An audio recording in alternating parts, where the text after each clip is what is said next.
jewe nta kibazo ahubwo rero watevye je ndamwihige ndamurondere nk'urushinge je nkasibo umugenzi famfe nkunda cyane ego ashije ndamurondera kwe ego je ndazinduka saa 10 nzoba ngiki ego bazana yera nyina wiwe bose nga je ndazinduka je ndamwironderere ego je ndamwironderere ejo sizere je ndazinduka mbere yo kugenda usige byabiharage kuziko byabiharage je nta kibazo wongereze yebiro bibiri ubo tufise abashitsi sibo kweli aje ndamwironderera kweli sibo mana sibo mana sibo abantu sibo mana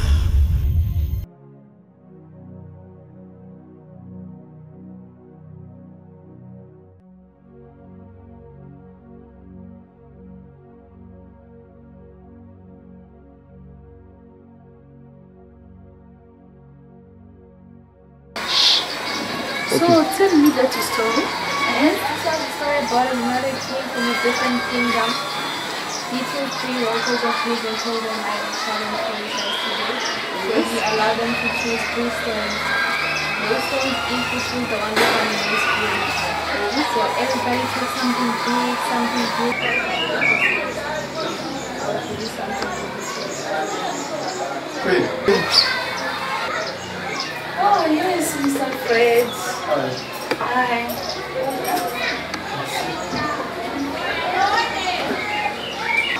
Turagize mwiriwe? Mwiriwe. Egome. Karibu. Egome. Nakuzaniye amwe muri ya misore bajejwe sécurité. Mwari mwavuze ko ari kibazo cyane kandi nanjye naciye ndagikorera ko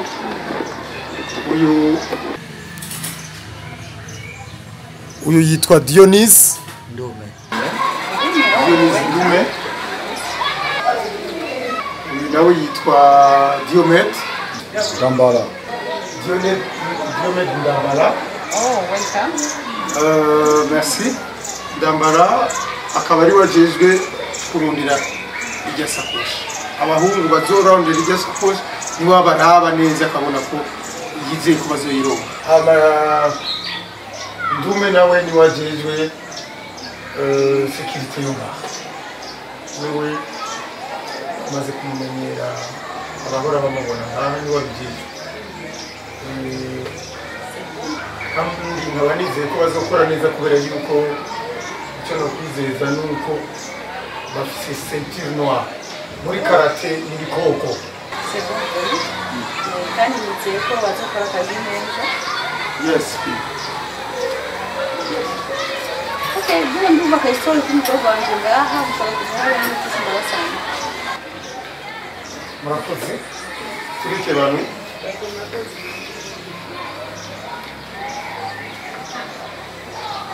He was surprised by how the guy told a small story and he told him you can pick anything you want. The thing was surprised. So he asked why you told me, and the guy told me it's because I'm grateful, I'm not greedy, I don't need anything in life. This is beautiful.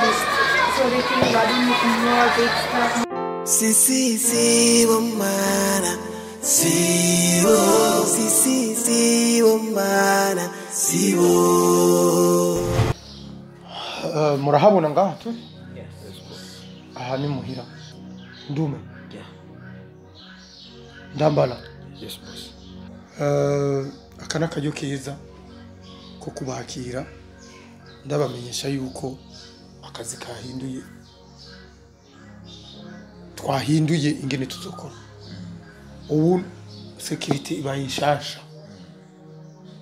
Uravyumva? Akazi ni nkaho kanagutse. Kubera twashizemwe amaboko mashasha, ubwenge bushasha, uburyo bushasha. Nukuvuga ubu tugiye gukora tutiziganya. Wewe Ndume. Yes, boss. Sinkeneye kumva yuko hari ikintu cinjira canke gisohoka utakizi. Udasofye urabi ivyo atwaye. n'imbata n'inkoko yinjiye ngaha utegeza kuba wayibonye igikorwa cyose kiriko kirakorerwa ngaha amande y'iyi nzu yo kwa Queen y'uru rugo rukomeye go ngaha utegeza kuba ubizi byose ibikorwa byose n'imbata yinjiye ngaha uzoyisopa uzoyibaza ikiyizanye boss kuri icyo ntugire ikibazo na kimwe ndazi neza yuko mu mateka yaturanze muri kahise k'iwacu nitwigera tudekona iyo tudekonye naho baradukenya abantu bose twajyanye ku rugamba muri Somalia ni wababaza umuntu bita Dionise Dume kubwira uwari twebwe umuntu turamuhekenya ari mu bisi bikishobose naho tukamuhekenya buguri tumena tudahekenya sawa kuri ibyo ntugire ikibazo na kimwe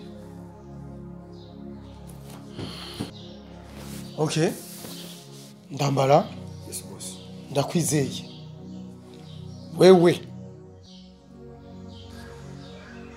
bajya abasore twarungitse kujya kurondera ijya sakoshi nibaze yuko mu maguru masha uzobereka ingene bazoyizana mu maguru masha bakayitora yiri bakayizana sinkeneye yuko hari uwundi muntu yo dutanga ijya sakoshi ntihagire uwo numva ngo yayibatanze ntegereza kuyibona imbere yuko ishikira Queen cyangwa undi wari we wese itegeza guca mu maboko yanje ijya sakoshi. Yes boss. Jewe naho wantuma ifuku mu mwobo. Ndazi kungene nashaka ifuku. Ndazi kungene nagenda nkayo. Fendo nkayizana nkaza ndayizanye.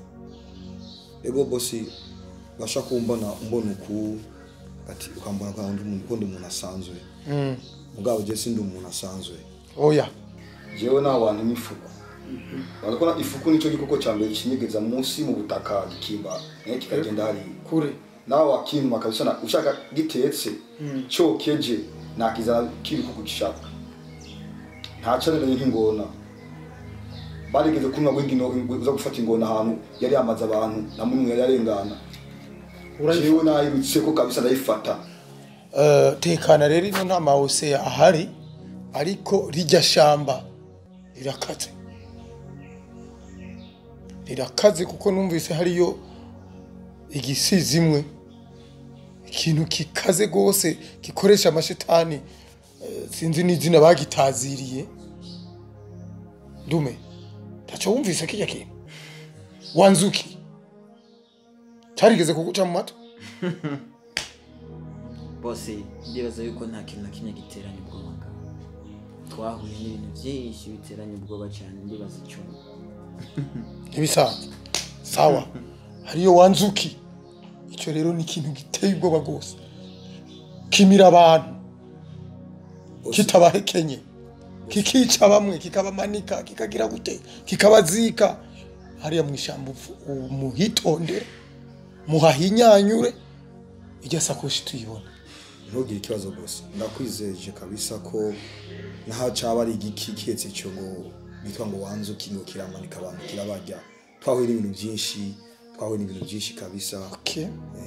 Sawa kazima munyijeje ni byiza cyane kandi felicitation akazi nkaka kenshi ntabwo twizera abantu bari bo bose mwebwe murafise n'amahirwe ko twabizeye kuko n'umushahara wo ngaha umeze neza muzojya munywe muryame neza mukora akazi muhembwe neza ego neza cyane.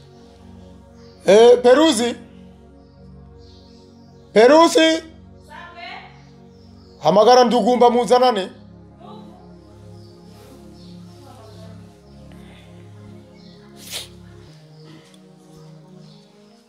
Mwicare ngaho.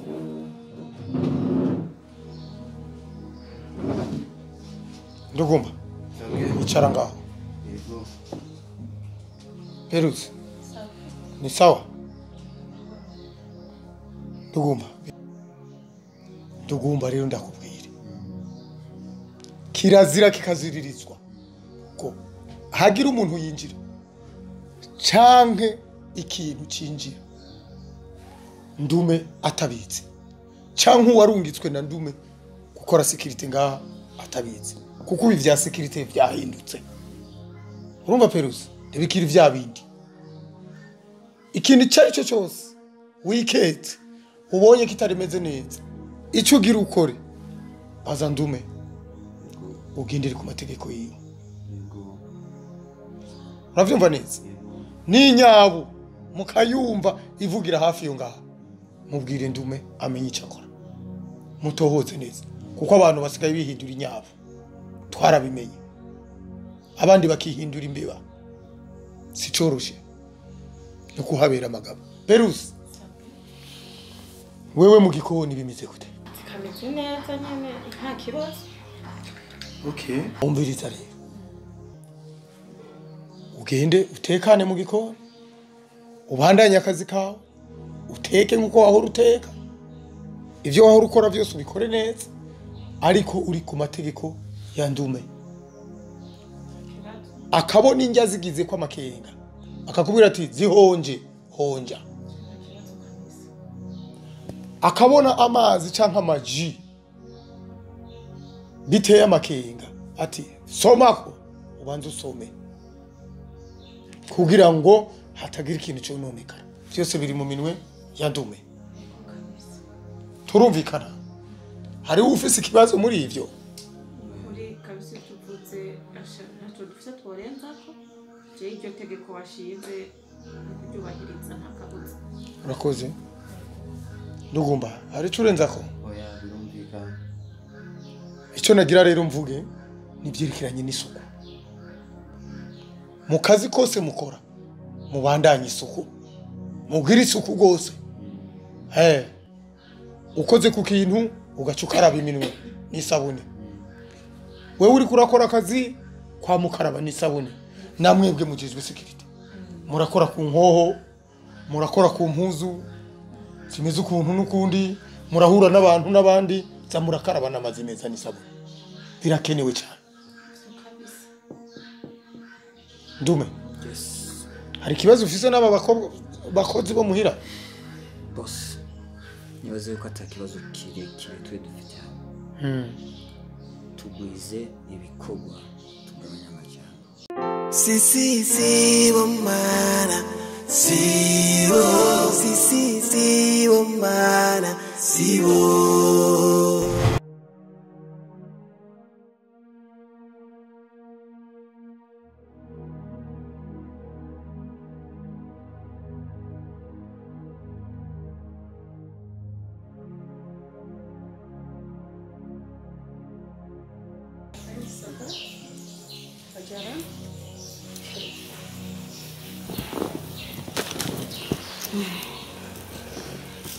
muraho mwese Nikome amahoro waje sawa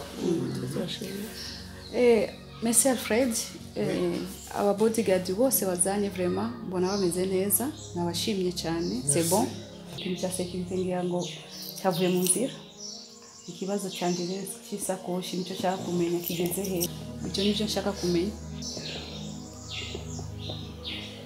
Alfred murakoze kumva ijambo nyakubahwa Queen nukuri urazi neza yuko mwaduhaye akazi cyane cyane ko kurondera ijya shakoshi ko mwavuze ijya shakoshi ari inkoramutima na twebwe twabifashe nka nkama ntitwabifashe nk'abafyina oya twabifashe nka nkama nicyo bituma twaramaze no guperereza aho ijya shakoshi twiyibaza ko yoba iri muri iryo shamba kuko iri mu ishamba ry'ibiti byinshi kandi ibiti byinshi byaho birasa gusa ntituramenya hariho ariko kuvejo nicyo gikorwa azoja kurondera kuko iryo shamba sigeru ariko ntibazoritinya amahirwe menshi cyane kandi vraiment ejo icyo gikorwa ujene kuko iyo sakoshi nakubwiye ukuntu ndayikeneye n'ukuntu ndayirindiranye igishika vraiment izo ukoze cyane Fred ndasabye ijambo nyakubahwa Queen tukiraho nyene kucerekeye ico cishakoshi nahise ciyumviro c'uko twobwira abanyagihugu bakadufasha mu kurondera urabona abo dufise bagirondera sikirenga kandi rirya shamba nini cyane ndabona umengo bizodutwara igihe kinini cyane kugira dushike ku byo turondera ariko dushizemwo abanyagihugu basanzwe tukababwira yuko uko bimeze ko twababwira ko hari agashimwe gategekanijwe uzotora iryo sakoshi bagashiramo ingufu kugira iryo shamba barizunguruke ari benshi tubone yuko twobironka hakiri kare ico cyumviro cy'iwanje kandi niyumvira ko ico kiyumvira yego cyo kintu uvuze nyakubahwa sinshatse kwampa iciyumviro cy'umujenama mugenzi wanje oya rirya shamba sigero nkuko nabivuze saho gutuma umwana wowe yashwi ni ishamba rigoye gose mu maperereza twagize twasanze mbere harimo ibisigo nimba ari igisigo kimwe nimba ari ibisigo byinshi bifise n'amazina byiyita je nibaza ko ari igisigo kimwe ariko ntiturabimenya neza tugiye rero tukarungikayo abenegihugu canke abanyagihugu nkuko bamwe babivuga oya ivyo bari byiza kuko bokora nk'udusimbira hamwe je no babwira yuko twumvise ko hariyo umuntu ameze nk'igisizi imwe gikomeye cyane akoresha imiti ameze nk'igishetani cy'abantu kirabamara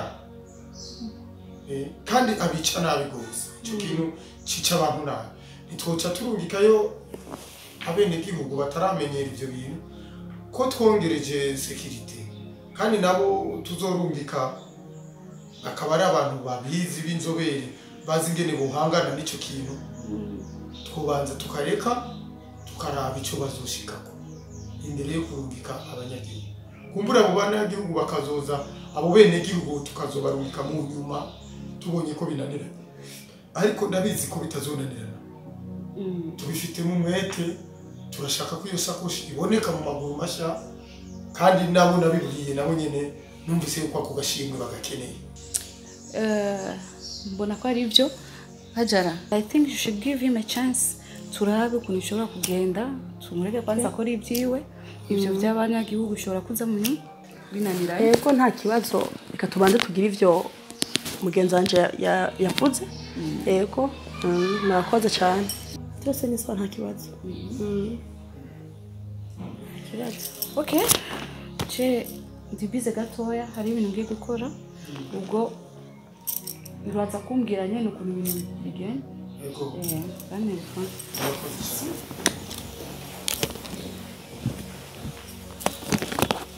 Si bomana si bomana si bo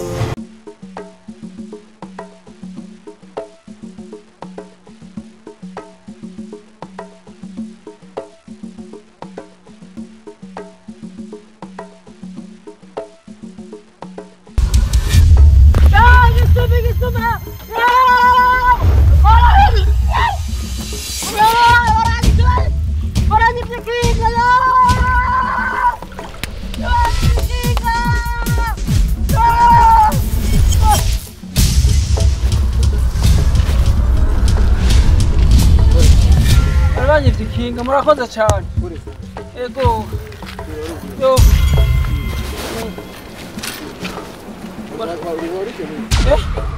nanjye kuraba yo ego ego murakoze cyane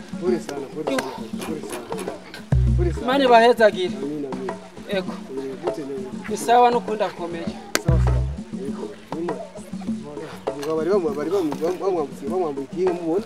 bari banyifite ikinga twari mudari mu rupangu none umuntu amwambura ikinga muri ngaho twumvise ko biduga kare mu rupange dai yatabuye ko yari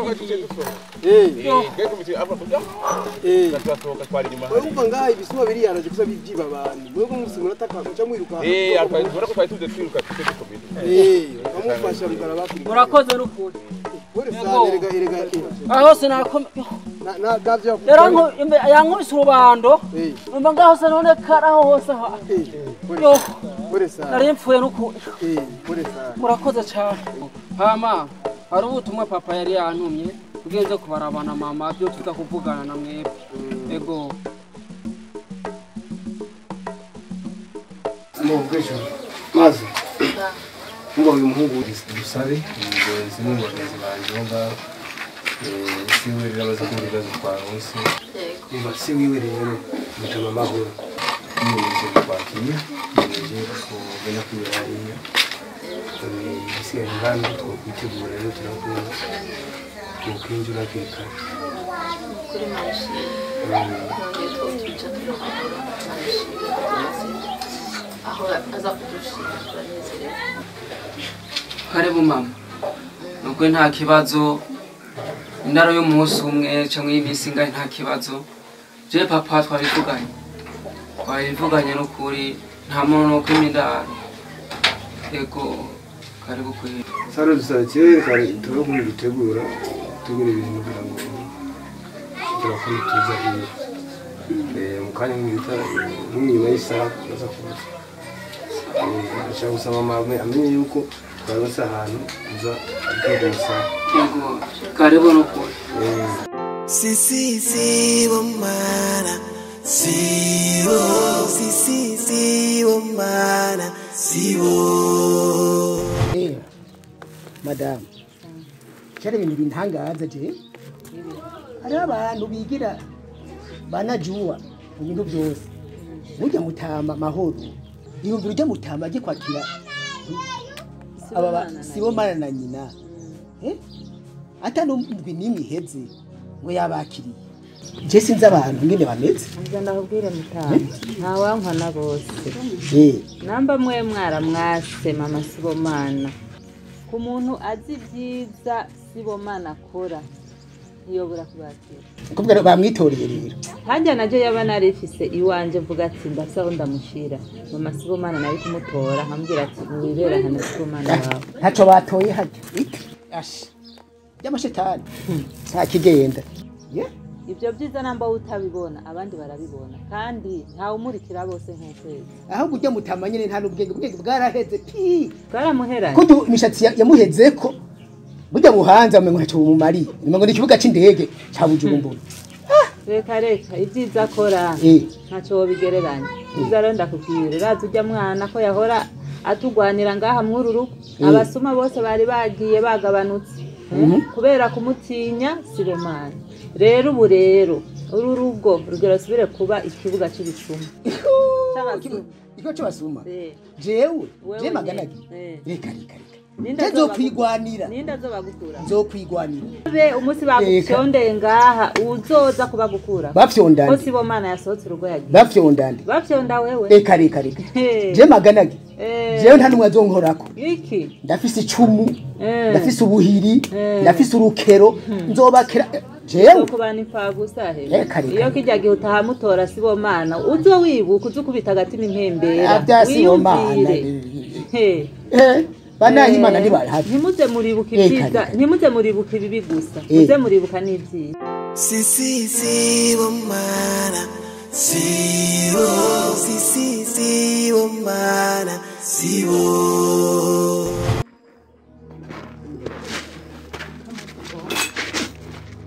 Mzee. Nama mwingine nibiko. Mzee.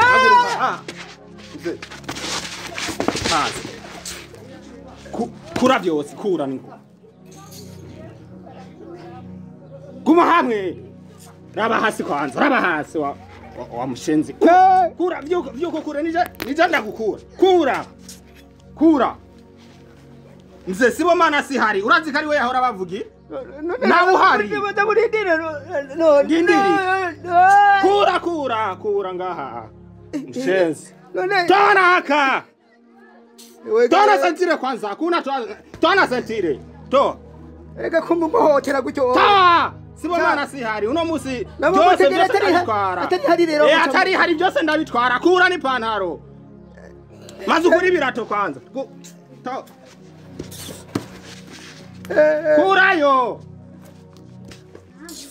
Kura ni pantaro. Byuko kuri pantaro. Nije ndabigukura. Kurayo. Cyangwa ndago. Ziba sindagukure ku yo urabona. Urabona? No gusya kura ni ngo. Kura ipantaro haguruka ukureyo. Kurayo nyarusa. Ugiye. Ni telefone ndayijana y'umugore wawe. Mwebwe murazi iyo bikorega mwabashenzi.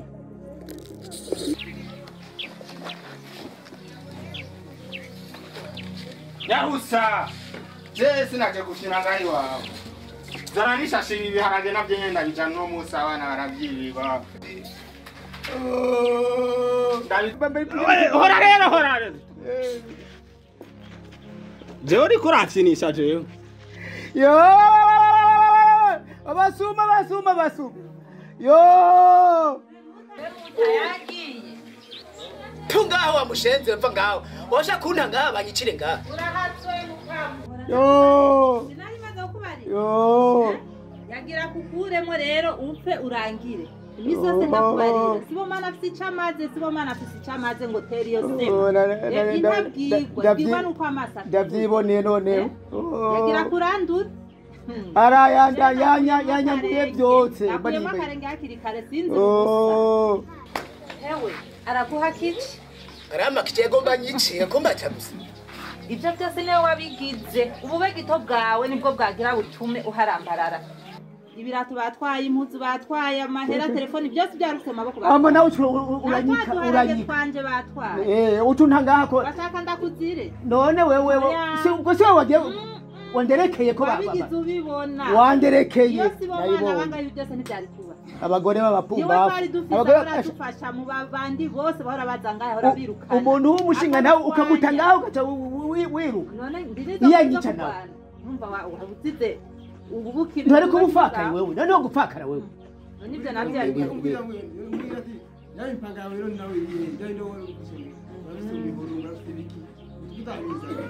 wewe cyage wambwiye gute ngo uzokwigwanira ufise imipanga ufise isuka ufise ubuhiri uyu munsi birihe wewe aho kuja kubizana usize bantarenga bankerere nga aje kubizana mu nzu naninzi ko tugiye kubizana inde wewe ubizi ko ndabifise ndagusabye amahoro sinkeneye gupfa umeda kubyire rero wewe na jewe ubu ngira ngo tujya dusezerane je nawe eka dusezerane banyica ubona wo bayisha akuzana kabuhiri buri yajya mu nzu ngo twivure ubuhiri bumaziki iyo ubuzana nto kubita ku mugongo jewe namushobora yakunaniye uri umuntu w'umugabo je nije namushobora iyo migambi yanyu namaze kuyimenya basha yageze wondera ivugira nanjye nzuye kuronderera ahandi